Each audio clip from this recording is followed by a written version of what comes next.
Alright, War Thunder's A6M2 Mod 11 on the PlayStation 4.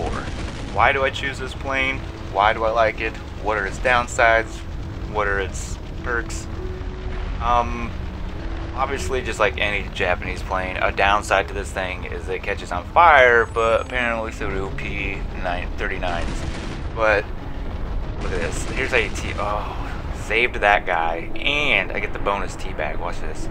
Got my plane's nuts down a little bit. Ooh, smear him on his forehead. Anyways, it's not really fast in a straightaway. It's not known for boom and zoom. When I'm going in for an attack like this, and this is a horrible idea, by the way. You shouldn't really trail A20. Just got my friendly. He just got sniped out, but I was feeling I was going fast enough. He'd miss his shots, and sure enough, he did. I missed mine though at the same time. But right here, I mean, it's great at climbing. You bleed tons of speed. Watch my speedometer just drop right there. But I'm back behind him. I think my shots before got him. It wasn't bad right there. Kind of looks like it though. It's got good armament as far as cannon rounds, but you're kind of limited. I think you start with 120 or 150 shots or something.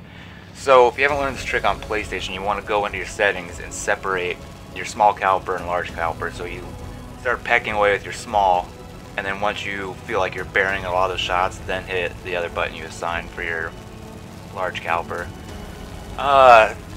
So some facts I know. I was watching a guy's YouTube channel. He listed his top 10 favorite planes on War Thunder. I think but it was on patch 145. But he mentioned this one, and he was right. I jumped over it. I wanted the A6M2, like the standard version, so I jumped over the Mod 11. The difference between the Mod 11 and stock is this is not a naval fighter, so it doesn't have the tail hook and all the I don't know, mechanics that go into having that back there. It drops approximately like 200 pounds off the plane, so it's a zero that's lighter. So I don't really see any downside to that. I only see a plus side. I mean, yeah, you could maybe lose some inertia and some speed, but it's a Japanese fighter. It's not meant for anything other than turn fighting. So I don't believe I have this one completely maxed out, but even stock, this thing's still pretty filthy. You can just watch this. He's smoking. He's inbound on, who is that up there? Mick, whatever. And I know that Mick guy's going down for a landing.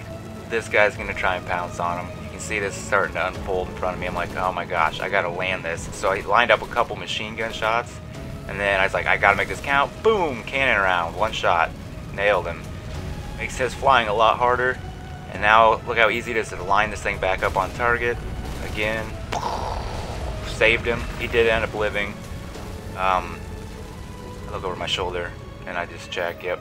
Alright, he's not blacked out, so he's good to go. I think somebody does come in and swoop in and kill him though right here. I didn't see him. I was busy typing like a noob.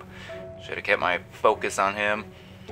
But yeah, if you're gonna use this in realistic, look at this. I mean, any other plane would have stalled horribly. I sparked right there. I don't know how I didn't catch on fire. Again, that's the downfall to anything on the Japanese early tier line, is everything's so flammable. Doesn't take much, especially if they're running tracer rounds. I see that tends to just burn me up. So you can see how I'm using this plane to its advantage. I know this American plane can outrun me, but he's deciding to stay. So I pretty much stay on my toes, keep an eye on him. I'm gonna win this, as long as I obviously don't run out of ammo. But I'm still sitting on 1,114 rounds plus 57 machine gun rounds. That's plenty of time for me to use the light caliber to kind of make sure my shot's lined up, and then once it's lined up, pull the trigger on the cannon. So right there, he undercut me. But again, I just bled all his speed down.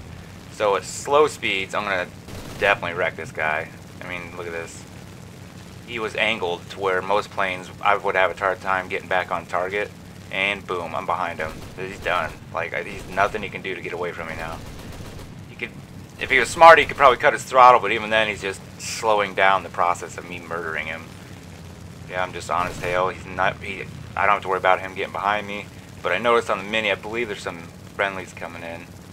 That's the landing craft. That's the landing craft. Yeah. So I'm pecking away at him. Oh, missed my cannon shot.